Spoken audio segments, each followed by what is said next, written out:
ছোট্ট মন্দির, বাজেটও কম, কিন্তু পরতে পরতে প্রাণের ছোঁয়া। সন্ধ্যা নামলেই ঝলমলে আলো আর নিপুণ নকশায় মন কাটছে দর্শনার্থীদের। হ্যাঁ, আপনাদের বলছি ডোমকল মধ্যবাজার সার্বজনীন দুর্গাপুজোর কথা। চলুন কথা না বাড়িয়ে দেখে নেওয়া যাক সেই মণ্ডপ।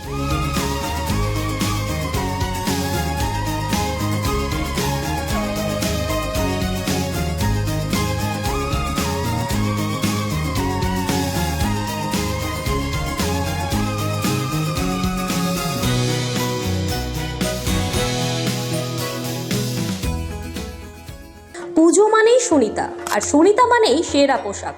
নতুন পোশাকে সাজতে গেলে সুনিতায় আসুন চলে। জেলার ঐতিহাসিক বস্ত্র প্রতিষ্ঠানের পক্ষ থেকে আপনাদের শারদীয়ার সাদর আমন্ত্রণ। আমরা আমাদের সঙ্গে পেয়েছি ডোমকল মধ্যবাজার দুর্গাপূজা কমিটির সভাপতি নারায়ণ মাহেশ্বরীকে। আমরা প্রথমেই তার কাছে জেনে নেব এই বছরে দর্শকদের প্রতিক্রিয়া কেমন। নমস্কার। ডোমকল মধ্যবাজার পুজো কমিটির তরফ থেকে সমস্ত দর্শককে অসংখ্য ধন্যবাদ জানাই। তারা আমাদের পুজোটা এতটাই পছন্দ করেছেন এবং এতটাই তারা সাপোর্ট করেছেন, মানে আমরাও ভাবতে পারিনি যে এত পরিমাণ ভিড় হবে আমাদের মণ্ডপে।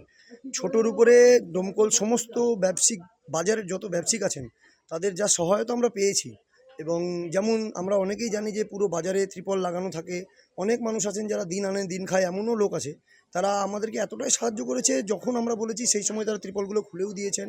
এমনকি মানে এত কষ্টের মধ্যে দিয়ে আমরা যে প্যান্ডেলটা করেছি, এতে ডোমকল বাজার ব্যবসায়িকদেরও সম্পূর্ণরূপে আমাদেরকে সাপোর্ট করেছেন তারা। আমরা তো খেটেইছি, প্লাস বাজারের ব্যবসায়িকরাও যথেষ্ট সাপোর্ট করেছেন, কারণ সবার সাপোর্ট ছাড়া এইরকম একটা জায়গাতে এত ভালো পুজো করা কোনো দিনই সম্ভব না।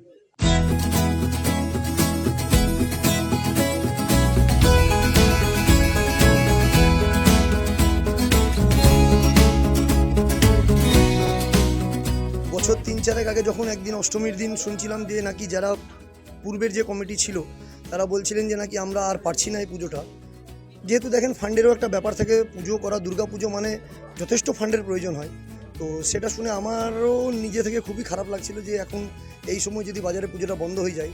তাই আমি ওনাদেরকে রিকোয়েস্ট করেছিলাম যে আপনারা পুজোটা দেখুন, অন্তত ফান্ডিংয়ের ব্যাপারটা আমরা যতটা পারবো ততটা চেষ্টা করে দেখব।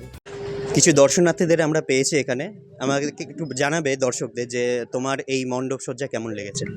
খুবই ভালো লেগেছে। প্রত্যেক বছর এখানে আসি, আর এখানে জায়গা ছোট হলেও খুব মানে প্যান্ডেল ডেকোরেশন থেকে শুরু করে সব কিছু খুব সুন্দর করে, তো খুব ভালো লাগে, খুব ভালো লেগেছে। এবারও খুব ভালো হয়েছে।